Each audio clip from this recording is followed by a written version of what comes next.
Hello friends, ഇന്നത്തെ വീഡിയോയിൽ ഞാൻ എങ്ങനെയാണ് ഫസ്റ്റ് അറ്റംപ്റ്റിൽ തന്നെ കേട്ടിട്ട് ക്രാക്ക് ചെയ്തിട്ടുള്ളത് എന്നുള്ളൊരു കുഞ്ഞു പോർഷനാണ് പറയാൻ പോകുന്നത്. ആക്ച്വലി ഇപ്പോൾ കേട്ടിട്ടിൻ്റെ റിസൾട്ടൊക്കെ വന്നതിന് ശേഷം എൻ്റെ കൂടെ പഠിച്ച കുറച്ച് ഫ്രണ്ട്സും അങ്ങനെയുള്ളവരൊക്കെ ഇതെങ്ങനെയാണ് ഈ ഫസ്റ്റ് അറ്റംപ്റ്റിൽ തന്നെ ക്രാക്ക് ചെയ്തത് എന്നുള്ള കാര്യം ചോദിക്കേണ്ടായിരുന്നു. അപ്പോൾ ആ കാര്യമാണ് ഞാൻ ഇന്നത്തെ വീഡിയോയിൽ പറയാൻ പോകുന്നത്. എനിക്ക് കേട്ടറ്റ് കാറ്റഗറി 1 118 മാർക്കാണ് കിട്ടിയിട്ടുണ്ടായിരുന്നത്.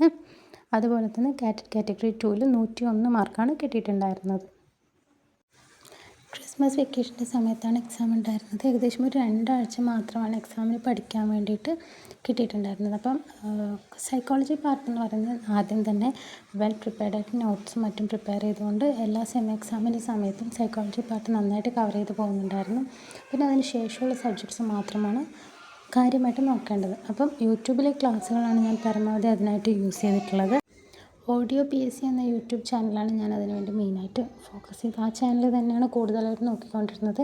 പിന്നെ മോക്ക് ടെസ്റ്റിന് വേണ്ടിയിട്ട് മറ്റുള്ള ചാനലുകൾ മോക്ക് ടെസ്റ്റ് എന്ന് ടൈപ്പ് ചെയ്യുന്ന സമയത്ത് വരുന്ന ചാനലുകളൊക്കെ മോക്ക് ടെസ്റ്റ് അറ്റൻഡ് ചെയ്തു കൊണ്ടേയിരിക്കേണ്ടായി. എന്താണെന്ന് വെച്ചാൽ ഫോക്കസ്ഡ് ആയിട്ട് ഡേ മുഴുവനും ഈ 2 വീക്ക് എന്ന് പറഞ്ഞാൽ 2 വീക്ക് മുഴുവനും ഈ കാറ്ററ്റ് എക്സാമിൻ്റെ സിലബസ് ബേസ് ചെയ്തിട്ടുള്ള കാര്യങ്ങൾ ഫുൾ പ്രിപ്പയർ ചെയ്യുക എന്നുള്ള രീതിയിൽ തന്നെ ഇരിക്കുകയാണ് ചെയ്തിട്ടുള്ളത്. പിന്നെ അതുപോലെ കുറച്ച് മുന്നേ തന്നെ ഒരു കാറ്ററ്റുമായിട്ട് ബന്ധപ്പെട്ട് പ്രീവിയസ് ഇയർ ബുക്ക് സംഘടിപ്പിക്കുകയുണ്ടായി.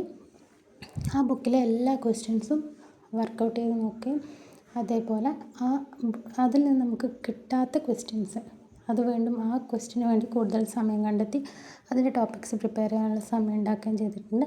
പിന്നെ അതുപോലെ തന്നെ ഒരു ഗൈഡ് ഞാൻ വാങ്ങിയിട്ടുണ്ടായിരുന്നു. പക്ഷേ ഗൈഡ് പോകാനുള്ളൊരു സമയമൊന്നും ഉണ്ടായിരുന്നില്ല. പക്ഷേ പ്രീവിയസ് ഇയർ ക്വസ്റ്റ്യൻ പേപ്പർ ബുക്കിൽ ചെയ്യുന്ന സമയത്ത് അതിൽ നമുക്ക് കുറച്ച് ടഫായിട്ട് തോന്നുന്ന ടോപ്പിക്സ് അല്ലെങ്കിൽ അതിൽ മനസ്സിലാവാത്ത പോയിൻറ്റ്സ് ഗൈഡ് ഉപയോഗിച്ച് ക്ലാരിഫൈ ചെയ്യാൻ ഉപയോഗിച്ചിട്ടുണ്ടായിരുന്നു. പിന്നെ അതേപോലെ യൂട്യൂബിൽ അതുമായിട്ട് റിലേറ്റഡ് ആയിട്ടുള്ള വീഡിയോസ് കാണുകയും ചെയ്തിട്ടുണ്ടായിരുന്നു. അപ്പോൾ എക്സാം അറ്റൻഡ് ചെയ്ത് വീട്ടിൽ അറ്റൻഡ് ചെയ്ത് പുറത്തിറങ്ങുമ്പോഴത്തേക്കും എനിക്കൊരു കോൺഫിഡൻസ് ഉണ്ടായിരുന്നു. ഓക്കെ, എക്സാം കുഴപ്പമില്ല, നല്ലൊരു എക്സാം ആയിരുന്നു എന്നുണ്ടായിരുന്നു. എന്നാലും ഇത്രയും 100 and above മാർക്കൊന്നും ഞാൻ എക്സ്പെക്റ്റ് ചെയ്തിട്ടുണ്ടായിരുന്നില്ല.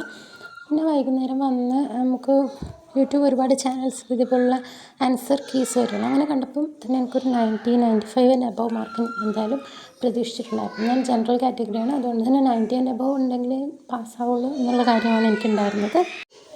അതുകൊണ്ട് തന്നെ അത്രയും ദിവസത്തിൻ്റെ ഉള്ളിൽ തന്നെ എൻ്റെ മാക്സിമം എഫേർട്ട് ഞാൻ ഈ കാറ്ററ്റ് എക്സാമിന് വേണ്ടിയിട്ട് ഇട്ടിട്ടുണ്ടായിരുന്നു. അതിനുള്ള റിസൾട്ട് എനിക്ക് കിട്ടുകയും ചെയ്തിട്ടുണ്ട്. അപ്പം എനിക്ക് നിങ്ങളോട് എല്ലാവരോടും പറയാനുള്ളത്, നമ്മളൊരു കാര്യം എയിം ചെയ്തുകൊണ്ട് നമ്മൾ പഠിക്കാൻ ഇറങ്ങുകയാണെങ്കിൽ വേറെ എന്തെങ്കിലും ഒരു കാര്യത്തിന് വേണ്ടി ഇറങ്ങുകയാണെങ്കിൽ നമ്മളത് ഫോക്കസ്ഡായിട്ട് മൂവ് ചെയ്യുകയാണെങ്കിൽ നമുക്ക് ഉറപ്പായിട്ടും അതിൽ സക്സസ് ഉണ്ടാകുന്ന കാര്യത്തിൽ ഒരു സംശയവും ഇല്ല. All the best.